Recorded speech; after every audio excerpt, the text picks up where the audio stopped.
What's going on, guys? I'm Andrew. I'm Jason. And this is Movie Source. Today we're going to be reviewing Captain America: The Winter Soldier.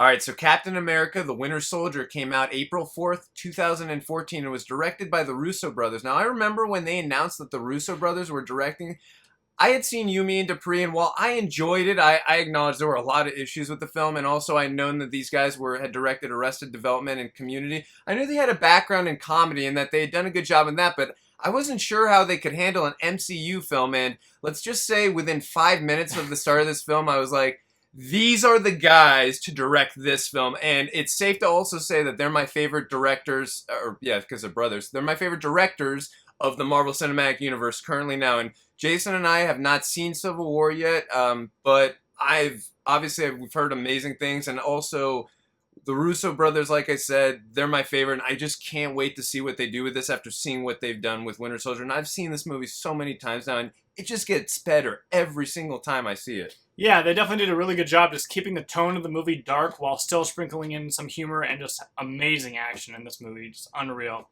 Oh, yeah, no, for sure. And also, too, I love the tone and the theme of this film, that 70s political action thrill. I thought they did such a great job, because obviously the first film, it's more about the golden age of Captain America and World War II, and that was a great homage. I thought in this universe story, rather, I thought they did such a great job infusing Cap into our world right now, and I love from the first scene right away. I love that when him and Sam Wilson are running, and he's like, on your left. I love the humor and the comedic timing in that scene. And also we get such a good understanding of these characters. They're so alike in so many ways. They have the same principles. They fight for what they believe in. They're both soldiers. And they both, we learn a little later in the film that that Sam Wilson lost a wingman, and that they have that in common because, as we remember in the first film, that Cap lost Bucky. I thought it felt so organic. Their friendship did not feel forced in any way, and I loved the bond that they grew. And when he told them also that about the Marvin Gaye song in the soundtrack, and then he looked at the list and he's like, I'll put it on the list.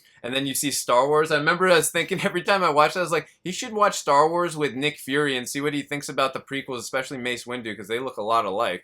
Just a little bit. Just a little bit. But getting back to this, like you said, the action in this film, it's one of the greatest action films. It's some of the greatest action I've ever seen in a movie ever, period. Yeah, we get that right away in the first scene of the whole movie. Oh, yeah, on the Lumerian Star, the boat scene, right away, the first kick that Captain makes where he just flies the guy over the boat. Oh my god, I was like, wow, we are in for something special with this. And then I love how the camera just pans across the boat. Yeah, where he's running across. Taking out all the guys, such a sweet shot. And then he's throwing the shield off of guys. And then I love, again, the little comedic timing and humor in there where Rumlow shoots the guy and Cap goes, thanks. Yeah, you seem pretty helpless without me. Great, I love that. And then I also love, too, Black Widow and Cap's relationship in this film. I love, and again, Cap's a guy who believes in principles. She's a double agent, and now they're forced to trust each other. But, like, just at the beginning, again, expanding on their relationship, I love, like, in a situation where they have to save hostages, she's trying to get Steve a date. So I love how they're good friends, and like they really do trust each other. Well, not at the beginning. At the beginning of the movie, he actually doesn't trust her, yeah, because she goes off doing her own side film. mission, and he gets actually pretty pissed at her. And then when they're in the hospital, when Nick Fury gets hurt, he doesn't know how to trust, even including her. So yeah. it kind of sees that arc where she says at the very end, she asks him, like, if it was the other way around and I was the one to save you, would you trust me to do it? And he says, I would now. Yeah. So it shows them, like, going through all that together throughout the course of this movie, so you see that their relationship grow, too.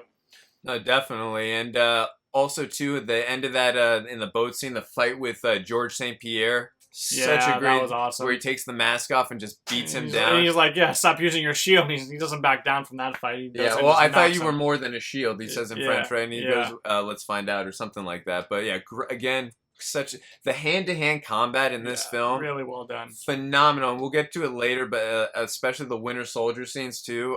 But yeah, the hand-to-hand combat in this film, some of the best I've ever seen. There's obviously CGI in this movie, but they think they did a lot of practical effects where they didn't want to use too much CGI in these fights, and it really showed. You can see throughout this whole movie. All the fights just are really well choreographed. Oh, yeah. And the action is just amazing. It's incredible. And like I said, too, I've seen this film so many times, and the action just every time I'm like in shock and awe how amazing it is. And it's just incredible. And also the fact that we got such great characters, such a good story, it just makes the action that much more incredible. Oh, yeah, and it adds to the rewatchability, too, just seeing it. Oh, no, definitely. Also, too, we got to talk about, of course, the Captain America costume. I love the stealth costume that he starts off with, and it's one of my favorite costumes that he's worn in all the films. I'd say my least favorite was the one from the first Avengers. Even though I still liked it, the first Avengers film, I wasn't crazy about that one, but this one is definitely up there in my favorites. And then also later in the film, we get to see him get the old suit back, and of course we get a Stan Lee cameo where, oh boy, I am so fired. That was one of my favorite cameos. Yeah, no, I definitely I like that one a lot. I loved it too. We get at some point too, I don't know when. I'd like to do a Stan Lee cameo list for sure, but that'd be fun. But anyways, that was a great cameo. I loved it.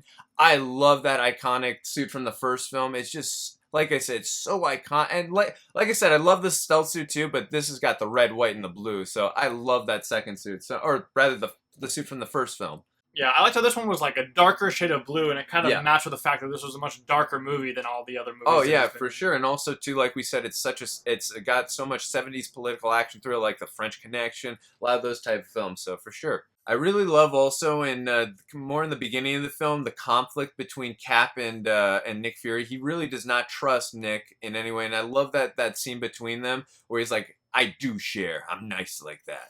I love the banter between them, and then when he takes them down to see the 3 helicarriers, and then I really love Cap, and I agree with both of them. They're both right in a sense. So that's what I love about this movie is when you're trying to understand someone's principles and what their motivation is, you're like, even if you don't fully agree, you completely understand and buy it. That's what I thought this movie does so good. So Captain America is saying that this is not freedom, it's fear, by when you're pointing a gun at people and calling it, the safety pin, rather, and they're using, and rather Nick is saying he's using the battle in New York for justification for this, and that, they used to do some pretty messed up stuff too back in Cap's day. He's like, yeah, we did it so we could be free. And so I thought it was a great scene between them, and I love that conflict at the beginning between them. Yeah, and I also love that car scene with Nick Fury. I love how Nick Fury has so much more to do in this movie than he has in any other Marvel movie. Like in Iron Man 2, he was in it for a little bit. He had like that one scene, but in this movie, he's in it a lot. And that car scene was awesome, where all those cops just converge on his car and start taking it out. He's yelling at the car to like get him out of there, in classic Samuel L. Jackson style.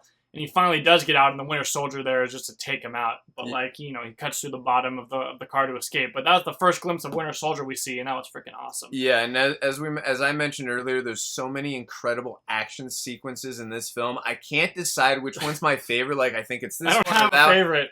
This one is so amazing. And every time I'm watching that scene, all I'm thinking in my head, I want that car, that Tahoe, so bad. Yeah. It's the coolest freaking car I've ever seen. I love when the shields are going down. They're showing, like, you feel the tension when the shields are going down and then the windows being compromised, and then when he says hold that order, and then he gets the gun and then he just fires away. I was like, every time I remember the uproar and the cheer in the theater. It was so incredible when he just do some action. When he just blasted those guys away, and then the car just started driving away, and then he just it's just a great action scene. And also again the comedic timing and the humor in it, where he's like, what does work? Air conditioning is fully operational. I love that. It was perfect. Also, too, I like that thing that Nick Fury had. It looked like a lightsaber, kind of. Oh, yeah, kind of. And back to Mace Windu. Yeah, I was like, what, is it going to turn purple? That's what I was thinking the whole time, but it turned blue. They should have just had it turn purple for fun. But anyways, it was really cool. I just was maybe a little gripe, but after Winter Soldier, he didn't see him escape, but he obviously knew he escaped down. He's like, you're not going to go run down and go after him? I don't know. Anyways, but he did catch up to him a little, like literally in a few hours later. Well, yeah, he shows up at Captain America's apartment. Yeah. Oh, and by the way, I love that. Just, what is that, like less than a minute long, that action sequence where Cap is running after the Winter Soldier after he shot Nick Fury. Mm-hmm. The way they're running after each other, the way the camera's falling, and how Cap is running into walls and breaking down doors. Busting through. And then he throws the shield, and then he catches it. We saw it in the trailer a few times. I didn't care that I had seen that in the trailer. It was still so great to see that right there. It was such a cool catch and shot, and then I loved it. I love that again. such a quick, and it's not a crazy action sequence. It's just a run after each other. And also too, we get a little glimpse more of that in Civil War, where Black Panther and Bucky are running, or Black Panther's running after Bucky, and Cap is chasing both of them. And also too, in the first film, Steve was running after the Hydra agent who killed Dr. Irkshin. So I thought that was really cool, seeing Cap's speed, and also seeing the Winter Soldier's speed. So I love that little 30-45 second bit right there. It was really effective. Yeah, and I love how they actually encounter each other more than 1 or 2 times in this movie. They encounter each other like 3 or 4 times. Like, I want to see it gradually build up each time versus 4, right? It was 3 or 4. Yeah, it's something like that. Yeah. But yeah, it's like a lot of times the hero and the villain only encounter each other once at the end of the movie, or maybe twice, and it's like, yeah, it's epic at the end, but I want to see it gradually get there. I really like the way this movie did that. Oh yeah, no, and just to add to that too, I love that to me this movie had such a Star Wars effect after you get the whole reveal. Just really quick, we'll go into obviously the reveal of the Winter Soldier. When Steve finally finds out that the Winter Soldier is Bucky, if you notice the first 2 times he fought him, no hesitation whatsoever going right after him. I compare it to Luke Skywalker and Vader because while this is not his father, it's more like his brother, even though it's his best friend. While I compare it, it's because the hesitation that they have after they find out the reveal. Like, Luke does not want to fight, and Empire Strikes Back goes right after, tries to kill him. In Return of the Jedi, there's so much hesitation, and he only fights him when he has no choice. Same thing here with Cap, like, please Bucky, I don't want to fight you. And then, like, he has no choice. So I love how that expands and grows. And I love the comparison, too, to Star Wars there. It was really cool. Speaking of Star Wars, in every Marvel Phase 2 movie, they have someone's hand either get cut off or already be off in this case. But yeah, no, you're right. In in Iron Man 3, you had Aldrich Killian with Iron Man. Yeah, you take a minute. And then in Thor: The Dark World, Loki, when he fakes Thor's hand death, right, with with Malekith. And then in Guardians of the Galaxy was the guy with the Groot. Oh yeah, Groot. They cut Groot's hand. You're right. Good call. And then in this one, the Winter Soldier, Bucky's hand is already off. Bucky's hand. Yeah. Well, I mean, but still, they had to replace the hand. So, but they're making the notion that the hand was taken off and replaced with a robotic one. Which is an homage to Star Wars Episode 5. So yeah. Yeah. No. And again, I love all the homages or the homage of the hand cutting. That's a very good eye. I love that homage to the hand cutting in all of the Marvel Phase 2 films. Also in Age of Ultron with Andy Serkis's character too, where Ultron cuts his hand. So yeah, no, very cool. I really love the scene where Steve goes to the Smithsonian and he like just revisits all his his past memories and stuff, and we get Gary Sinise narrating. I thought that was cool having him in there. Also too, if you look, you actually see Joss Whedon. If you pause it at 18 minutes and 23 seconds, you'll see a man with his son wearing a Captain America shirt. Not as cool as this one, but it's still a really cool one. And it's Joss Whedon, 100%. I'd heard in the audio commentary from the Russo brothers, who are incredible. I heard from them that they said that was Joss Whedon, and I paused it on. It's for sure Joss Whedon. So I thought that was really cool having the Avengers and Avengers Age of Ultron director on set, just hanging out, just, and he must have been like, wow, this movie's incredible. Well, didn't he also direct the end credits scene? Yeah, with the Quicksilver and Scarlet Witch, he did direct that. But again, and obviously he was a consultant on all these until Age of Ultron, where, he was finished after that. But, he had a lot to do, and obviously he didn't write or like do too much in this, but he obviously is a consultant. Everything has to make sense into the Avengers, so he is obviously speaking with the Russo brothers. So, but still, I thought it was cool just having him on set in that little baby cameo where he's not noticeable or it's like obnoxious. Here's Joss Whedon, but just in the background. I thought it was really cool to see.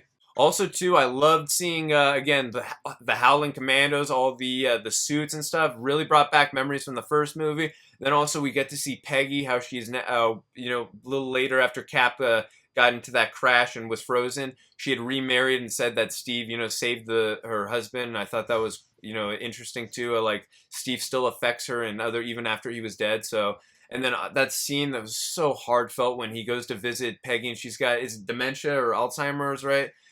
Just so heartfelt. And that's really, by the way, that's Haley Atwell. I believe she's wearing, they've got her in makeup of some kind. I don't know if it's CGI, but I believe that's makeup. Maybe a little bit of both. But it looks pretty good. And you can tell it's her too, so I like that. Yeah, no, but like I said, it was really heartfelt and sad, and just when she can't remember, and when she sees Steve again after she starts coughing, it's just every time I get a little tear running down, not gonna lie. So that's a great heartfelt moment, great scene. I really think, Jason, that Peggy and Steve, they're my favorite so far in the Marvel Cinematic Universe. I think they're my favorite relationship so far. They're like boyfriend-girlfriend, for me at least.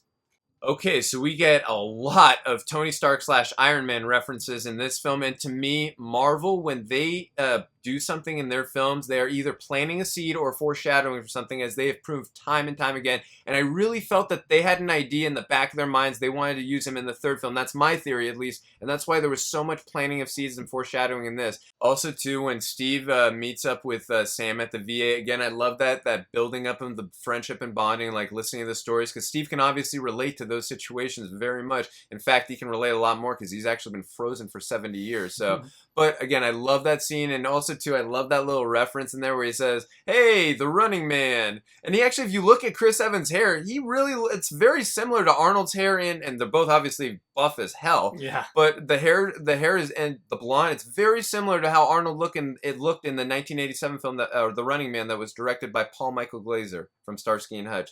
So no, I thought that was really funny little reference, and again, I thought their banter and their bond, it really feels so organic, and I love every moment, every second that they're on screen together, talking whatever it is, whether it's an action sequence or just a scene at the VA. It doesn't matter what's going on. Obviously, I prefer an action sequence, of course, but even if it's a slow down character moment scene of building of bond and friendship, I love it. They're so interesting. They have such great scenes together. It's really good stuff. Yeah, I almost prefer the dialogue scenes with them more, because, I mean, you see Falcon a little bit during that end fight, but his action there isn't that much action for him in the movie. But I like how he's not afraid to give Captain America shit. You know, like some people might be afraid to like offend him, or just like, because, you know, he's Captain America, but he's not afraid to give it to him. So I thought that was a good dynamic between them.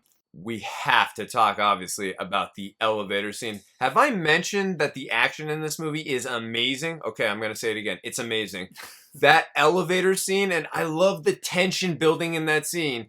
Obviously, if you had seen the trailers, which I had, of course, but even not seeing the trailers, the tension that was building up in that scene where the guys just kept on coming in and then you notice. And I love that. I'm glad you said that. I love that. On the gun, and then also he saw the guys sweating, and then also too he saw like how guys' hands were really close to the batons and stuff. It shows again how smart and high IQ that this character Steve Rogers is, and the action in that scene where they have him signed, and then he just beats the crap out of all.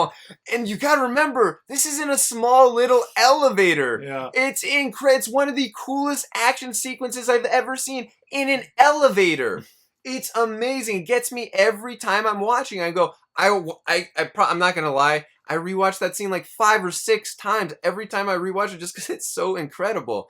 And then he jumps out of the elevator. One little gripe I have, a little gripe nitpick, but still, they Sitwell, when he sees Cap survives the fall, he goes, "Are you kidding me?" He's heading for the bridge. Lock down the bridge and close the garage or whatever.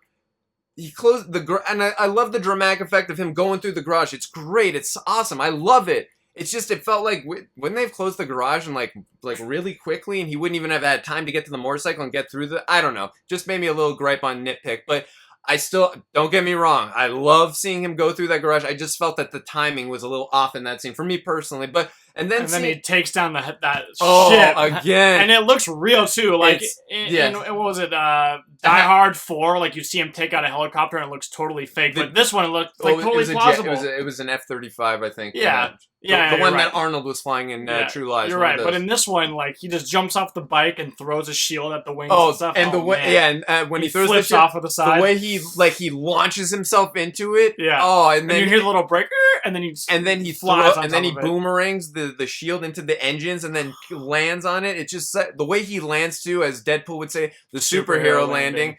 Such an iconic superhero landing, using the shield to break his fall.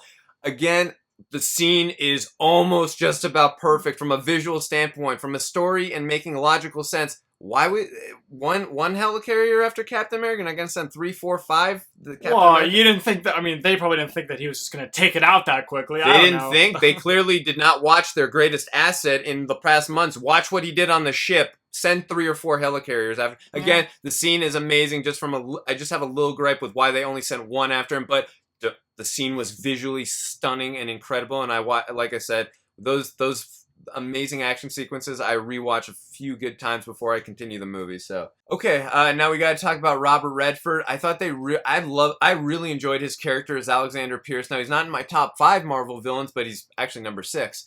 So I thought he did a great job. Also, I loved in this movie how it was very subtle and they did a good job kind of keeping in the dark. Wait, is he bad? Is he good? I mean, you could tell a little bit that early on that he was bad, but again, I love not knowing for sure 100%. Obviously, we get that reveal when he meets with the Winter Soldier in his house and then he shoots his housekeeper. I thought that was a cool reveal.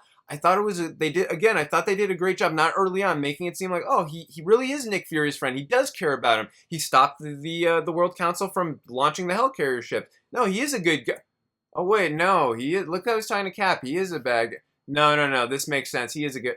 Okay, this is confirmed. I thought they did a really good and subtle job on that.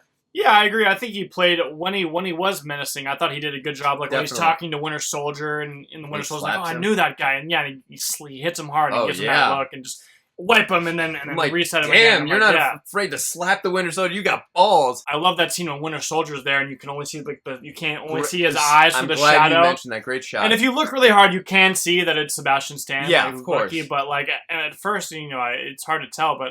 I like that scene a lot. I mean, being a comic book fan, of course. I knew. But I'm saying for the normal movie-going audience, definitely. Also, too, the scene you just referenced a little earlier on when Robert Redford, Alexander Pierce, when he slaps the Winter Soldier and then he has his wipe slated clean. If you look in that scene, the bald guy with the glasses, that's actually Ed Brubaker. He's the one who created the Winter Soldier in the comic book. So I thought that was really neat and cool having the guy who created the Winter Soldier in that scene where they're wiping the Winter Soldier's mind. So it was really neat to have the creator in there, and I love seeing him in there. Also, really quick, I love the stuff in the mall where they're in the Apple store and you've been errand and all that stuff, and they're going on their honeymoon. And also, too, I love seeing how resourceful and smart Natasha is, too, when they're escaping. He's like, put your hand on my shoulder and laugh at something. It makes sense. You wouldn't be trying to pay attention to people, and then when they're making it, she's like, "Kiss me, public makeout or public display of affection." Makes people nervous. It's actually true. Like I was at the mall the other day, and I didn't want to straight up just stare at the couple making out. I don't want to stare at them. So I loved, like, it was such a real moment. It was so relatable, and it made them feel so real. Those characters, even in a comic book film, they feel so real in that moment. I love seeing how smart Natasha is there, and it's such a cool getaway. And then, too, in the truck that they steal, or Captain America calls borrow, I love what Natasha's line of, so where did Captain America learn how to steal a car? This is clearly a reference to the junk 1990 Captain America film starring Matt Salinger from The Revenge of the Nerds. He's one of the Alpha Beta bullies. And also in the film is Ned Beatty. He's Otis from Superman. He steals Ned Beatty's car. Like Captain America stealing a car. I'm like, what the hell is this dumb movie? Don't watch that movie, seriously. I actually watch it to see how bad it is, and then you might understand how amazing this is. But yeah, that's them kind of getting a little bit closer, and Captain America's talking, starts to open up a little bit about his love life and stuff, but just more development between those two characters. I thought that was cool. And also, too, you find a little more about Natasha, too, like, about she doesn't, like, it's, they're talking about trust, and, like, he's like, is that a good way to live? Or it's like, it's not a bad way to die, or something like, right? It's not a bad way not to die. Not to die, right? Yeah, good, again.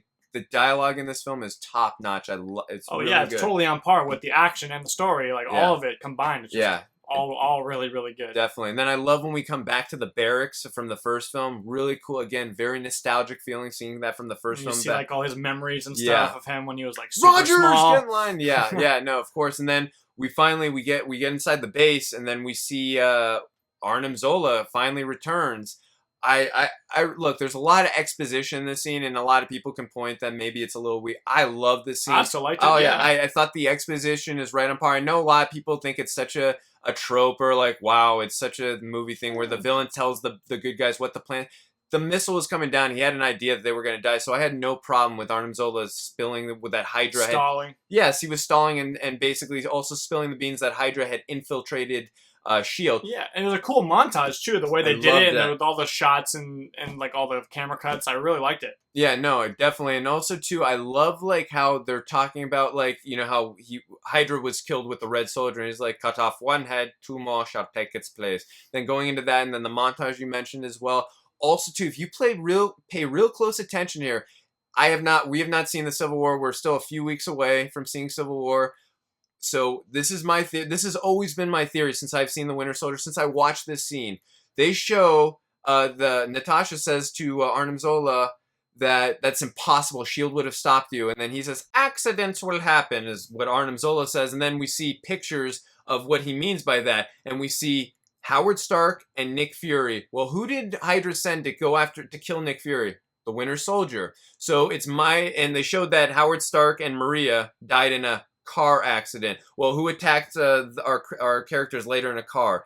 So also the Winter Soldier. My point being is when Hydra needs a very important assassination, they call in the Acid. They call in the Winter Soldier. It's my theory that the Winter Soldier killed Howard Stark and Maria, and in Civil War we will find that out. And also that's going to drive a lot more. Not only Tony Stark does he feel guilty about creating Ultron and almost creating something that destroyed the Earth. Obviously, we understand his reasoning because he had the nightmare vision of Thanos coming. It was totally understandable. But still, the facts are he created something and almost destroyed Earth. You get that motivation side of him. But now, the fact that he's found the man who murdered his parents, brainwashed or not, you understand Tony's motivation. I don't care, Cap, if you're in my way. I'm stopping this man. And so that's what I took from this, showing Nick Fury and Howard Stark back to back in this scene. That's my take from it, at least. Yeah, I definitely agree. I got that same feeling. Like you said, you see them back to back, and you obviously know the Winter Soldier is the guy who does all their dirty work. So yeah, I definitely agree with you. I think he's the one who killed Howard Stark and Tony's mom too. I love when we get back to Captain America and Natasha after they've survived the missile when they were with Arnim Zola, and Arnim Zola's now been destroyed. We get back to them being with Sam Wilson, and I love that scene when they're in his home. I was a little confused how they got his address. Maybe they followed him after the jog. I didn't understand because I don't know if he told Steve his address at the VA or something. I didn't understand that. Maybe I was just a little confused. It didn't bother me. I was just a little confused. But I mean, Captain America and Black Widow are both pretty resourceful. I'm sure they could figure it out some way or another. Okay, maybe, I guess. Yeah, anyways, great scene. And again, more comedic humorous timing. I love I made you guys breakfast if you eat that sort of thing. So again, the way the three work in them, the way those three actors work off of each other, it's just really good, and you really buy their characters and their motivations and the way they banter between each other. It's just really solid. And again, the dialogue obviously helps out a lot, but it's just really good. And I love all their scenes together, action or not. I love it. Yeah, I agree. It was a cool scene too because it kind of incorporated Falcon into the team now, where he kind of shows him his resume or whatever when he's talking about how he uses she's like, I thought you said you're a pilot. I never said pilot. Yeah. So definitely. It kind of was him joining the team, basically. So no, definitely. Good point. And also too, we get a tie-in back to Iron Man 2. We get Senator Stern, played by Gary Shandling. I love this, having him come back, and what we find out, which we're about to go over, it's really given me a lot more deep appreciation for what Iron Man 2 set out, because we find out that Senator Stern, when he hugs Sitwell, what he says to him in his ear, love that when they say that. It's such a cool tagline. But what we find out is we learn the government was not after Tony Stark's suit in Iron Man 2. That was Hydra that was after Tony Stark's suit in Iron Man 2. And I'm assuming that Justin Hammer, who Gary Shandling, Senator Stern appointed, I'm assuming they were in cahoots, and he didn't just want it for his company. He wanted it for Hydra as well. So maybe I'm reading a little too much into on the Justin Hammer, but obviously with Senator Stern, we know for a fact he wanted it for Hydra. So I thought that was a great little tie-in and nod to Iron Man 2. Then, as you say, we get some seeing the Falcon catch Sitwell in that awesome, cool scene of the Falcon wings. Also, too, before you say anything, some Easter eggs. Stephen Strange, Bruce Banner. Obviously, Benedict Cumberbatch is going to be playing Doctor Strange in November, and that's also interesting to find out that Bruce Banner and Stephen Strange would have been shot down by the helicarriers. I'm wondering, do you think Bruce, I know this is a little weird, but I wonder if Bruce Banner would have been killed, actually killed by the helicarrier, but maybe if he's Bruce Banner, he would have been, not as Hulk, but that's... Well, considering he said he tried to shoot himself and Incredible Hulk. And spit it back out. Yeah, well, he said that, and also, just really quick, I'm glad you said that, in the alternate opening, which you can find on YouTube or on the Blu-ray of The Incredible Hulk, you see Edward Norton, who is now being played by Mark Ruffalo. you see him try to shoot himself, and then he turns into the Hulk and rips the gun. And then also as the ice is coming down, you see Captain America while he was still frozen before they thawed him out in the end of First Avengers. So well, he actually says that in Avengers, but also in the alternate opening. But I'm saying I love how they did say that in there, and then they also showed it in alternate opening, even though they didn't show it in the theatrical. I kind of wish they did too. I thought that alternate opening, but when we get into Incredible Hulk, we'll get into that. But like I said, I love seeing the Stephen Strange, the Easter egg there for things to come. Again, planting seeds, foreshadowing for the future. This is 2014 when that was said. We are now in 2016. We now have a Doctor Strange film. So if you don't believe me on my Tony Stark theory that they knew ahead of time, that's why I have those kinds of theories. Anyways. I love them. We get on the freeway, or we're driving on the freeway with them, and then Sitwell's like, "What? That is a bad idea." And then the Winter Soldier just rips him out of the car and throws him. And the violence is intense. I think this might be my favorite action scene in the movie. Okay. Oh no, it's thinking about it, just like the whole time where they're on the freeway and he rips the car open and they're sliding off on the car door, and that Hummer comes behind them and just like smashes into them. And then also when they go down onto the regular street, that whole situation between them and Black Widow gets shot, and just that whole scene was just amazing. I completely agree with you. And I said a little earlier in the review, the hand-to-hand combat, especially that scene. Obviously, we get a later scene on the helicarriers. I think I like the hand-to-hand combat in this one because there's no hesitation from Steve in this one. It's just a straight-up fight rather than Steve not wanting to, which I love that stuff too, but I just love just going at them, no hesitation. Agreed. So just seeing that fight, every time I watch, I'm not going to lie, I do 6 or 7 times on this fight. It's so incredible. It's like you can see everything so clearly. The way Bucky is moving the knife, how fast he's almost hitting it looks so authentic and real and organic. It's incredible. And then when the knife goes across the van, and then seeing, oh, by the way, we have to mention, as I've said in this video so many times, foreshadowing and planting seeds. Yeah. Bucky with the shield. Yep. He actually holds it up this time. He holds it up this time, and this is the second time he's done it. Not the first. If it was the first, I would have said, I still think that's a seed and a foreshadow. Because in Captain America on the train right before he goes flying out, he's holding up to protect himself. This is the second time, and in the comic books, after Captain America... Semi-spoiler alert. Semi-spoiler alert. In the comic books, we have not seen the movies. In the comic books, Captain America... we think that he gets killed by Crossbones, and then he does not get killed by Crossbones. And then Agent Sharon Carter, who we see in this film, is Agent 13 Kate, the neighbor, who is going to be clearly a love interest for Captain America in Civil War. She, in the comic books, is being controlled and manipulated, kind of like Bucky is by Hydra, and she actually kills Cap in the comics. So it's going to be interesting to see where that all goes. And then Bucky becomes Captain America. Bucky then becomes Captain America, and then also Sam Wilson has become Captain America in the comics. A lot of others, but the point I'm making is 2 times to see him wearing the shield. Clearly, at some point in time, it's there for a reason. Sebastian Stan as Bucky. He will be at some point, whether it's after Civil War. I mean, also Chris Evans has said verbally, and it's there out in public right now. You can look it up. He has said the next 9 months, I will be shooting Avengers Infinity War Part 1 and 2. Again, we have not seen Civil War. If he does happen to die in that film, it's clearly a fake out, and he will be in Infinity War Part 1 and 2, unless Chris Evans is lying, but he wouldn't say that unless he was in the film. Disney or Marvel would not let him say that. Yeah. So he's clearly in Infinity War Part 1 and 2. It's just going to be interesting to see when they make Bucky Captain America, because it's clear he's going to be Captain America at some point. They would not have shown that twice if that wasn't the case. Yeah, and then getting back to this actual fight scene, that's kind of where you see the reveal that the Winter Soldier is Bucky, and you see Captain America's face. Like, Bucky? You know, seeing his friend after so long, he thought he was dead.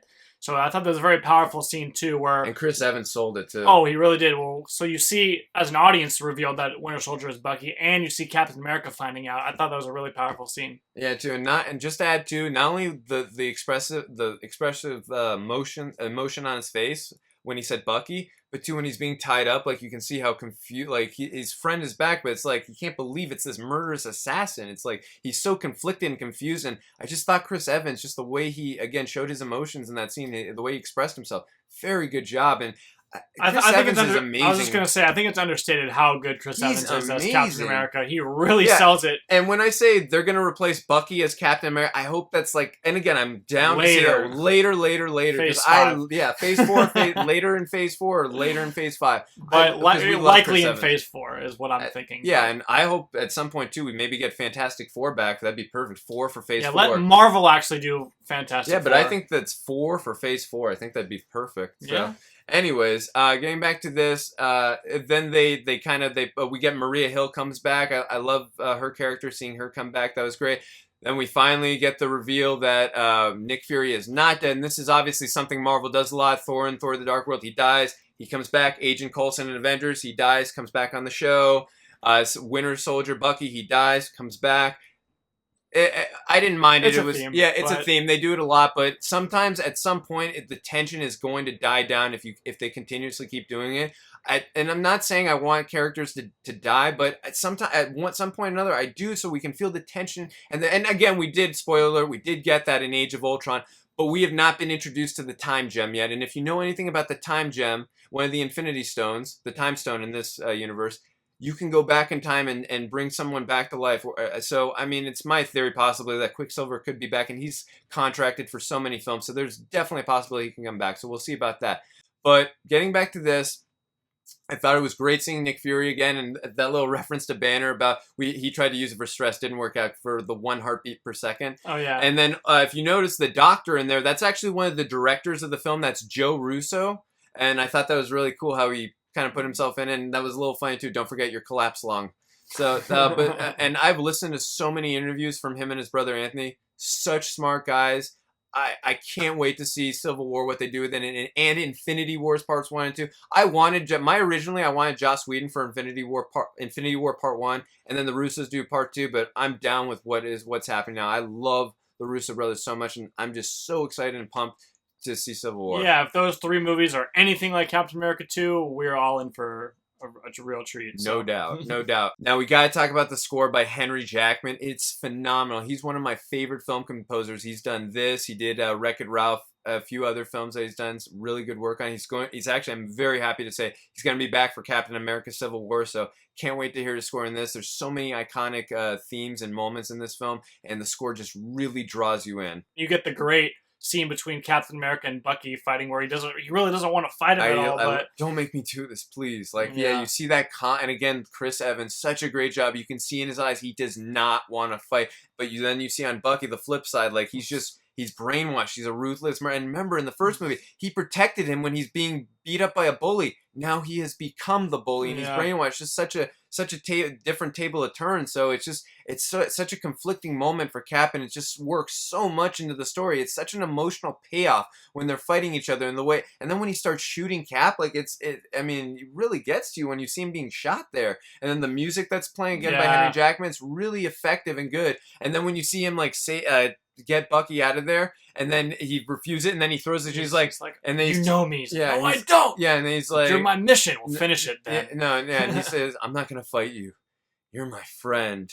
It's just great line, and the way he just punches him, lets him hit him. He's like you just said, then finish it. It's because I'm with you to the end of the line. Yeah. Which was a line we had heard in a flashback earlier in this film, and just a great callback and just a good moment, jogging Bucky's memory back. So I thought it was just a great moment in such a crazy situation that was going on when the helicarriers are being destroyed. Yeah, and then we get a really sick shot where you see Captain America fall down and you see him kind of underneath, and he's looking up, and you see Bucky looking down at him. Look like the Bourne. Kind of all in slow motion, and then you see him underwater, and then you see Bucky's hand kind of reach down to grab him, and then he pulls him out of the water and just kind of leaves him on the side of the shore and disappears. But that whole action scene I thought was really well done. Yeah, no, definitely agree. And then I love when we wake up in the hospital and he's listening to the Marvin Gaye music, and then he says to Sam, "On your left." Yep.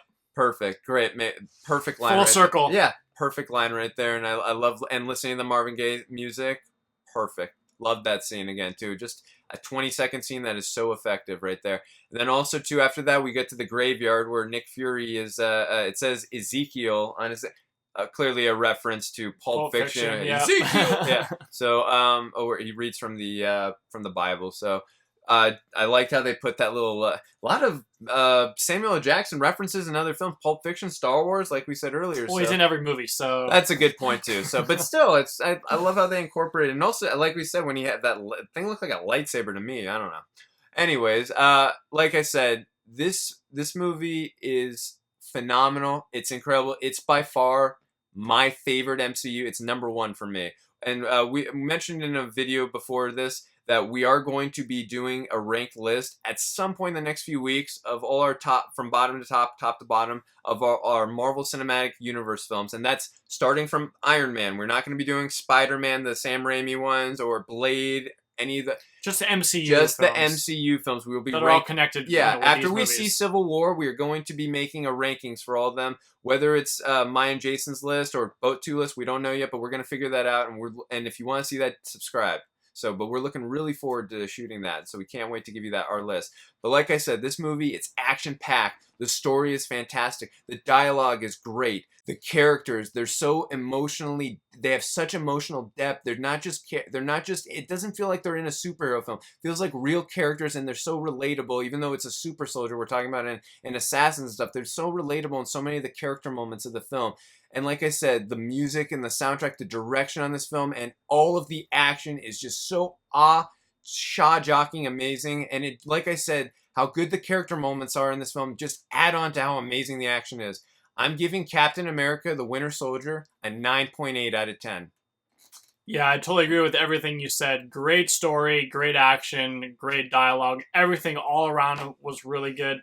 The tone of this movie is a lot darker, and it really shows you like a lot of the corruption, that goes on within the government. It kind of relates to kind of what's going on today, but it really, it kind of is a little bit opposite from the first Captain America movie, where that movie is all about America, and this one's more about, showing the underside of, it's really political movie, too. Oh, yeah. So, like we said, 70s political action thriller. Yeah, definitely. I really love this movie. It's definitely one of my favorites of all the Marvel movies. I'm going to give it a 9.5 out of 10. Alright guys, well that's going to do it for this video. Let us know what you thought about this movie in the comments section, and if you like these videos, you can hit the subscribe button. See you guys next time.